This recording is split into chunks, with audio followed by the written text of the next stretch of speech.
I'm just here to share some of my thoughts on this subject, and I'm sure many of you would know most of the things what I'm saying. But it's been a perspective which, for me, has changed over time, and I would just want to share these things with you.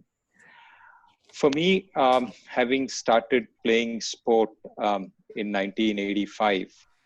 For me, sport for the longest period of time meant medals. Somewhere in this journey, in the year 2015, in a summer camp, a certain incident happened which really changed my very understanding of sport and why it was important.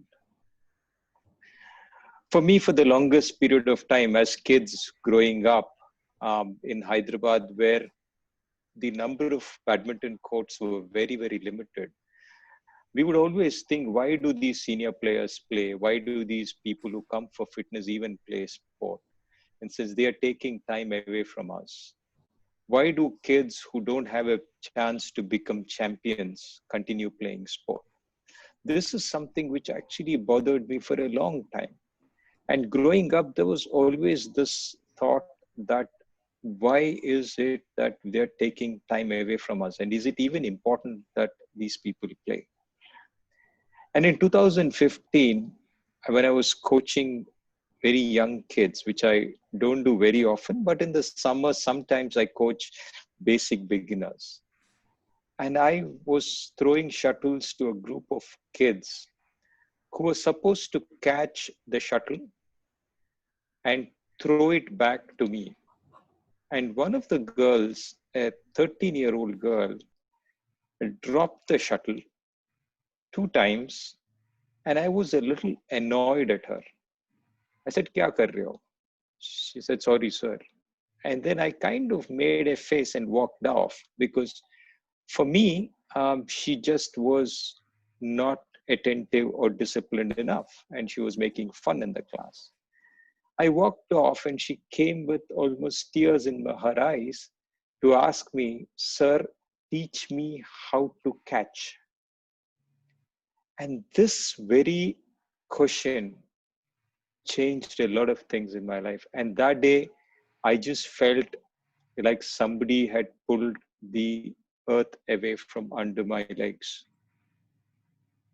Because for me, I could never imagine that somebody could not do something as basic as catching. And I remembered in 2007 and 8, I had a close friend who was the chief coach of Canada, Ram Nair. Ram had sent me a book on physical literacy because I was reading extensively because I wanted to learn about sport, science, coaching, all of this.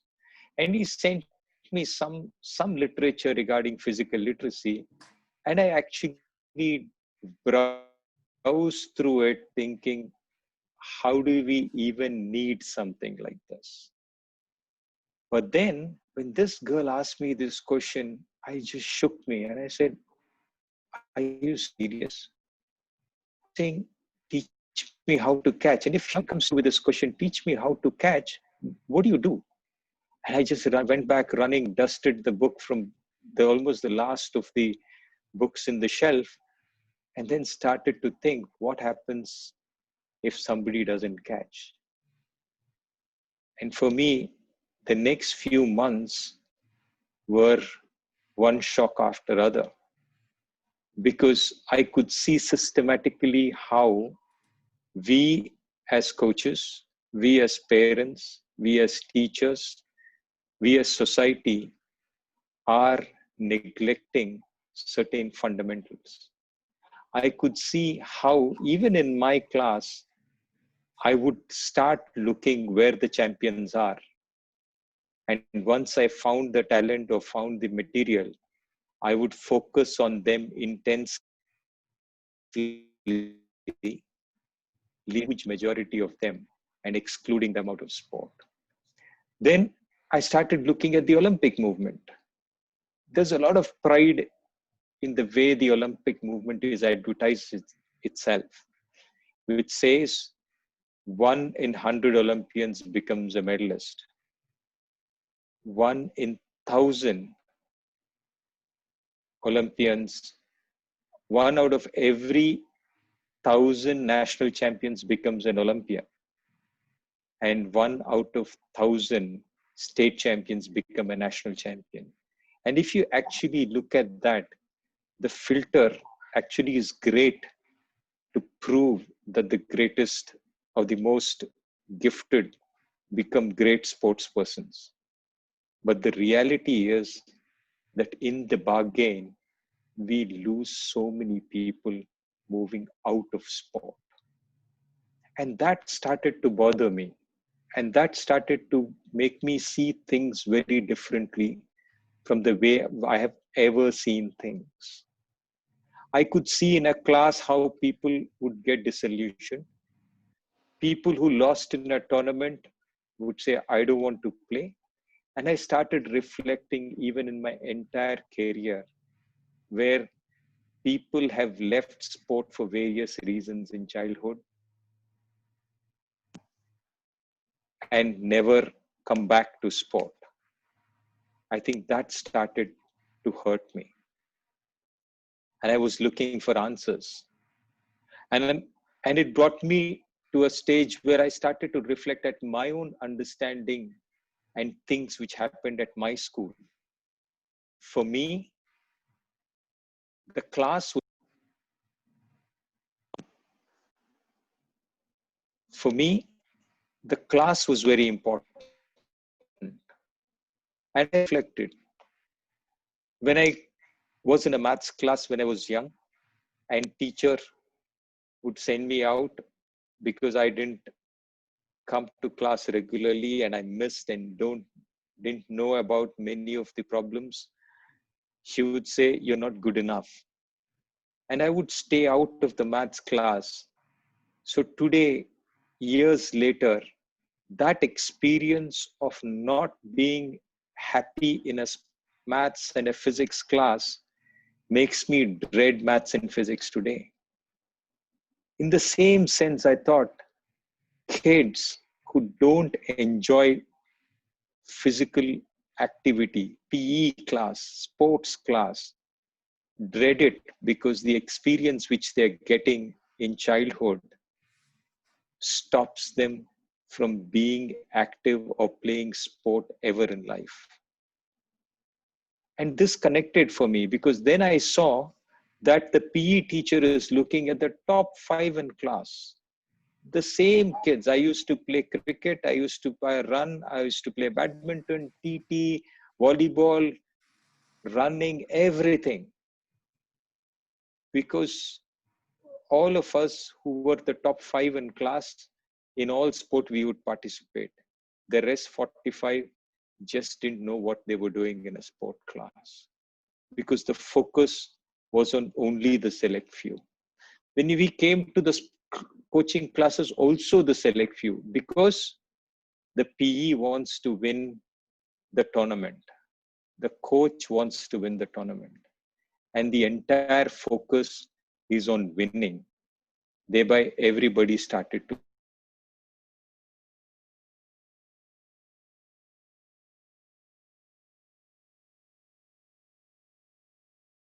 from in what I talk about. Think of it. People say, and I started to question many of these things. Think of it. People would say that you need. Am I being audible clearly? I see some messages saying that I'm not audible. It's audible, sir. Okay. I would go in and ask questions about sport. Sport, they say, builds confidence. Yes, it builds confidence when things happen in a right way. If the guy who's winning, yes, it brings confidence. for the people who have lost, does it really build confidence? I wasn't sure. People said sport builds teams and it builds sacrifice, it brings people to sacrifice. Then I saw that a lot of sports persons were ending up being super selfish. And when I reflected, I think when your sacrifice is good for the team's benefit, your ulterior motive of selfishness makes you make your team win. But if you're sacrificing yourself in a team makes the team better, will you sacrifice that slot? And I started to ask how many people would voluntarily retire out of sport? None, almost. People are hanging on to their places till they are kicked off. And that started to bother me. I think sports builds team spirit is started to question myself. Sports, of course, has a great value. But think of it. I used to go and play in my apartment when I was young. And for a lot of us, that kind of unstructured sport meant it was waste of time. And for me also, it was the same, always thinking that it is a waste of time. But actually, when you think of it, the greatest lessons we have learned for many of us, just reflect of it, has been unstructured sport. Imagine we go down to the apartment, we join 4 5 kids to come, we persuade, we make them come, we design a sport as per local conditions, we learn by watching, we learn by imitating, we sit there, we compromise to make leaders, we follow leaders, we learn how to adapt to conditions.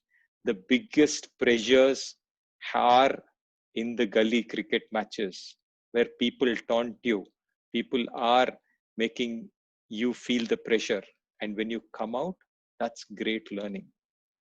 We've actually lost out on this. It rains and then we have to find another place. Adaptability, flexibility, learning from different people, learning to work with different teams.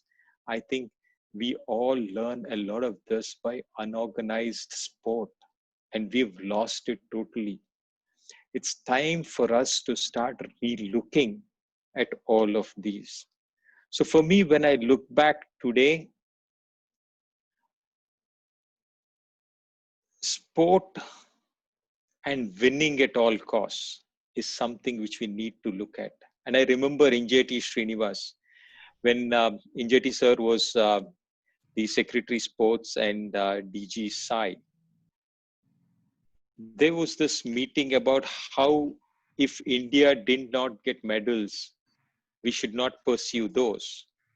And when those statements came, the words which he said, in that sense, then there probably may not be a chance for us to win an Olympic medal in 100 meters or marathons.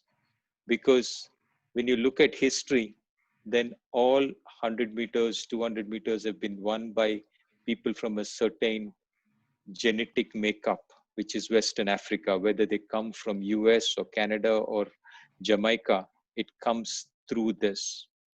And then people from Eastern Africa have won marathons. So does it mean that India as a country should not run and do 100 meters and marathons? No. I think we need to look at sport differently. Self-excellence and every kid being the best of what he or she can be should be the benchmark. Physically moving ourselves to explore our boundaries should be our benchmark. And this is where the PE comes in. This is where parents comes in. It's supremely important that it's not the first 5 in class who should get an experience, good experience. It's everybody in class who should get a good experience. It's the parent should not say that when a parent sends his son to learn mathematics, he's not telling him that you should become a Ramanujam or a Shakuntala Devi or somebody. He doesn't send his son to be a physicist, to a physics class thinking he should be Edison or somebody. He just sends them to learn the subjects. In a similar sense, I think PE parents should send kids to sports and physical activity just to learn. In case they become a top athlete, it's fantastic, but not necessary that all of them become one. But each one should be the best of what we can be, he can be, is something which is supremely important. Childhood experiences and PE teachers pushing that experience, because even the armed forces, even the biggest, I've heard this, that the Marines also have problems with physical activity because discipline can't drive you too long. It's only love and good experiences which can drive you. So for me, it is supremely important that we start to think. And what I'm saying, I'm sure many of you know, and it's not something new, but it's just after spending 35 years in sport and having seen it the wrong way for many, many years, I just feel it's important to share it. And that's the only reason I'm doing so. For me today, a shift in the makeup from medals to beyond medals, a shift in our thinking to be inclusive and not exclude people, a shift in our thinking for being excellence and not looking at competitiveness and being one better than the other. To include everybody is what my simple, sincere thought is. I'm sure the PEs who are here have a huge role to play. Grassroots level coaches have a huge role to play, and the entire system should gear up to it. I, as a coach, am very grateful to the entire country for recognizing me. But the fact and the reality is that there are a huge number of coaches who work at the grassroots level. We need to recognize them. And in fact, in the last few years, if you have seen, our government has done phenomenally well. We have people like Injeti Srinivas who had worked. We have people like Sandeep Pradhan who are knowledgeable, who have worked on the field and who have actually driven this to the point where today, Khelo India, Fit India, recognition of grassroots and lifetime awards for Dronacharya, and our PM mentioning about recognition of grassroots level coaches is something huge. We've made great progress in the last few years, and I'm sure this journey will continue to be further better. We need education, we need municipal administration, we need panchayati raj, we need health, we need human resources all coming together, because the value of sport is much beyond the sports persons who play and professionally or represent. I think it's for everybody to appreciate it. The success of our program would be when 30 years from now, every kid is active, because the PE teacher is ensured that he is respected their physical ability and challenged them and motivated them to do little better, and he's appreciated them to do much better. I think that is something which is very, very important. Sport today has huge value in my life, much before 2015 when I had this incident. Because back then, I thought it was about winning medals. Back then, I thought it was pride of the nation. Back then, I thought it is important for us as a nation to have the supremacy or to be competitive at the world level, to have a pride for the nation. But today, when I look at it, I see it all that is fine. But for each one of us, sport is even more important. And the people here whether it's Kishore sir, Vimalji. I think government has done great. And I only say that we need to join more hands so that everybody who joins sport continues sport, and every parent who is not sending their kids to sport sends them to sport. And we need to figure out ways to motivate PE teachers, to motivate everyone to work, and award and reward them accordingly, so that as a nation we are active. And in 30 years time, the success of today's work would be when everybody loves physical activity. With these words, I would say thank you very much, and it's really been an honor. Thank you very much. Thank you, sir. It was wonderful, very meaningful, very inspiring session. Could we take some questions now, sir? Yeah, please. Yeah, Sujit, could you start? Then I'll take it next.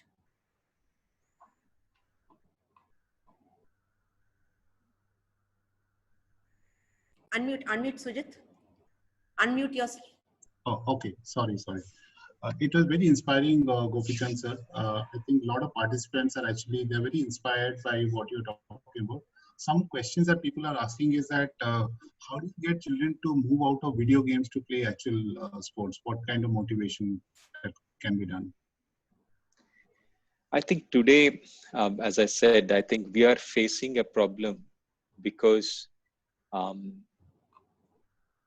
we are dealing with entertainment being at their fingertips. So there's no easy answer for it. I think when you play a video game, you realize that every 2 minutes, there is a medal which is given. There is a level which you go up, and kids are appreciated. So I think one of the key components is to ensure that we as parents, as teachers, as society start to encourage them a lot more, to give them a lot more positive feedback, and to make it and make them show them that it is possible for us to be entertained by sport, and that would be important. We also, it's very important that we have places we need to, as a country, start to look at ways in which people are finding it safe and secure to play. We need to invest in sport. I think there's no easy answer. I don't have all the answers, but I have this thing that what we are dealing with is a big issue. And every family has this issue. As parents, as teachers, we have this issue. It's so easy to switch on your YouTube or phone or gaming and keep sticking on for hours and hours. But to go out, is it safe? Is it, we have to make an effort to get people together, make an effort to find a place to work out, all of these. So I think we need to start investing. And the first step would be that all of us recognize that this is an area which needs to be solved, and we need to put our minds and resources together. Right. Another question, Sujit, there's one question.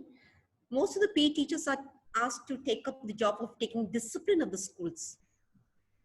And the parents are not keen that the children play. This one of the question arose, हम अपने बच्चों को खेलने नहीं भेजा, पढ़ाई के लिए भेजा है.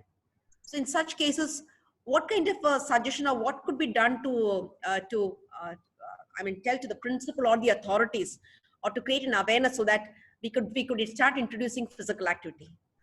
This question is coming. I think when I reflect back, I feel in my own journey, I've had people who have supported me out and out. And these are people in very different fields. I've got teachers who supported me, extremes. One side would be super supportive, the other side would be totally against. I had principals in the same way. I see corporates in the same way. I see officers, bureaucracy in the same way, politicians in the same way. When I reflected back, my thinking, and correct me, I might be wrong, is that many of the people who don't support sport have been the people who've been left out of sport and who've had a bad experience in sport themselves. So they see sport does nothing for us. That's why you see extremes of people who go out and support sport because they have benefited. So it's very important for us that we start to make people enjoy benefit from sport, because they will then see the value of people playing sport. Having said that, I think for me, for us to have programs of orientation for principals, for officials of government would be important, because today it's a known, scientifically proven fact that physical activity builds neurons. And if you are more physically active, you will be smarter in studies as well. It is proven. So it's only just a matter of getting the message across clearly, because sports and physical activity helps your kid to be smarter. And this needs the education department. So I keep going back and saying, I think sport is beyond sports department. It has health, education, human resource, all of these benefits for all of us. And we need to recognize and get all of us together, because we are talking about transformation of an entire population and health of an entire population. So for us to see the larger picture would be very important. Thank you.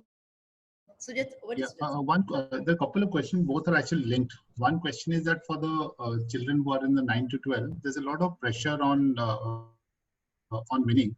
And so they also tend to do unfair practices. So how do you stop that? And second question, which is also related, that when you are actually putting a structured program in place, how do you move to a processed structure than an outcome-based structure? I think, as I've say to my kids, I think at 9 and 12, you don't know what's going to happen in the future, because the reality is that kids develop at different stages, and two 11-year-old kids could be developmentally almost 4 to 5 years apart. So you can't judge kids when they're young. So it's very important that our models should ensure that the pyramid is not too steep and people are playing sport for a longer period of time. So larger numbers need to play sport for a longer period of time. And that would be very, very important. So our competition structure, especially at a young age, should be to ensure that more and more kids are playing sport. The almost 90% of junior champions don't make it to become senior champions. So I think what we are seeing is that it doesn't make great sense to be super competitive young. I think it's to be all-round improvement is what should be looked at a younger age. And winning at all cost is something I think even education today recognizes it. I think we need to start looking at it from that perspective, that sport and is the same. I think competition, no, excellence, development and process more than exams and goal is what we should start looking at. There are quite a few questions for rural area schools and also government schools saying that the facilities are not there. So how can they put a good program, sports plan in place when the infrastructure or equipment is an issue? I don't know, maybe Amit could tell me if I'm correct on those numbers, but to train an Olympic athlete per a year, it takes $10,000, something like that. Double it, 10,000 USD per year. 10,000 USD per year. That's the kind of number you're talking about. So if in our country, we are thinking of producing and talking Olympic sport for all, I think it's not going to happen. The reality is that we need to move away from that model. That is there, that where certain segments, certain population can take care of it. But look at Indian sport typically. When we look at Indian sport, and I could digress a little bit, it is wrestling, kho-kho, kabaddi, hockey, malkham, yoga. These are fundamentally Indian sports. And think of what it is. Indian sport typically less infrastructure, hands and sticks as equipment, and more people can play. This is what Indian sport typically is. This is what local sport is. So there's a huge value in promoting local sport and movement-based workouts. So I think we need to start looking at those things. So we need to be innovative, and don't start looking at, I need an indoor stadium or I need a basketball court to start playing. I think the Western world thinking is that a 50-meter pool in our country is not affordable. I think we should start looking at those things. I think make kids physically active and love sport. And I'm saying simple things like you hide and seek, chore police, in the sense, these are sports which we all used to play growing up. One ball throwing up catches practice. Or you would do, say, Marampiti khel rahe, 7 stones khel rahe. I think girls, we used to play tennis-court. I think these are sports which don't need great amount of sport or infrastructure. We just need sticks and hands and as equipment. We can be innovative. We as departments also start to recognize and start doing competitions in such a way that which makes our country play. We cannot go by a Western model of making the country play. At $10,000 per kid, we are not going to go that route. We need to be innovative, dance, music, art, in local culture, local sport. I think that's where the answers are. I don't have all the answers. I'm only just pointing to where the problems are. And I'm sure with your expertise, each one of you can actually contribute to share this problem, to solve the issues related to this problem.